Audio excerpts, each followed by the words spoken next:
So unfortunately, if it's not something that you take from the earth and if it's something that gets transformed in a laboratory, like those plastics that are made out of corn or potato starch, they cannot break down without those same sorts of technologies. And what I mean there is that they need extreme heat to break down.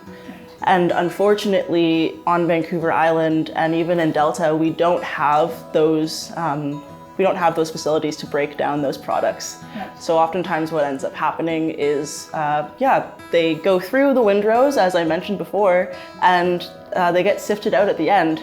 And so you'll have little pieces of microplastics. Right. And we oftentimes think microplastics are made out of petroleum-based products, but microplastics can still be made out of organic material. It's just a matter of how fast it breaks down. And so it still takes a really long time for those organic microplastics to break down.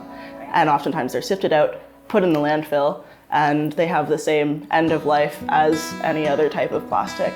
Right, and that was going to be the next question I ask you, is if those do go in the landfill, like, okay, we can't put them in the compost here, do they break down any faster in the landfill? That's a great question. We don't really have any sort of statistics on that because it's such a recent development that we've seen organic plastics and compostable plastics come onto the market.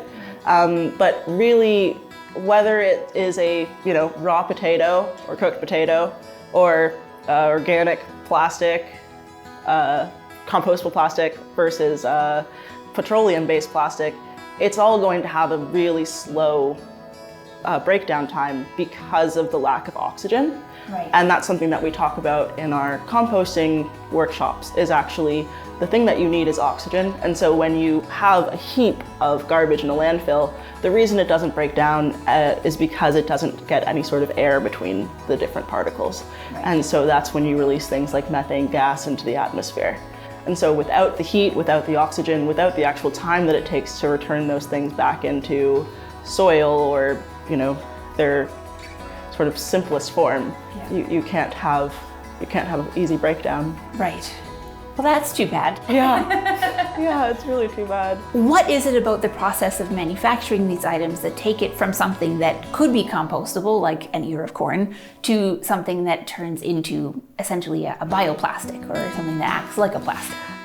So if you think about petroleum and you think about petroleum-based plastics, those are also naturally derived, and they have been modified over time to be indestructible and very resistant to breaking down. The same thing has happened to corn. I've even seen leather made out of mango. And so basically it is a way of mixing organic materials with adhesives. So it could be a plastic-based adhesive, it could be a naturally derived adhesive, and bonding it so that it is resistant to things like heat and time, right. Which is essentially the same thing that they've done to petroleum-based plastics, to be resistant to heat and time. Yeah. And so the catch-22 is it is an organic material. However, it does not break down the same way that we would see peppers break down or potatoes or corn break down. Right. When they're just grown up in the ground. We cook them and then we put them into our composters. Yeah. And that's the real difficulty there. Gotcha. And I can see where there are some plus sides to those alternative products in that the extraction of those resources is maybe a little bit less resource intensive. Mm-hmm. But when you think about the end of life of that product, it ends up being kind of similar.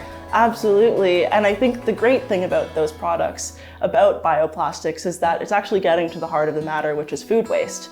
A lot of the time it's being made out of materials like corn, mangoes, like I said, potatoes, that there might be a huge excess and the grocery stores might not want to sell them to neighborhoods because they are ugly. So they could be made into something else, and that's really wonderful. But again, end of life and us not being able to dispose of them in a way that's actually going to be sustainable, that's going to stay out of our oceans, out of our waterways, and out of the landfill, right. Is something that we're facing right now.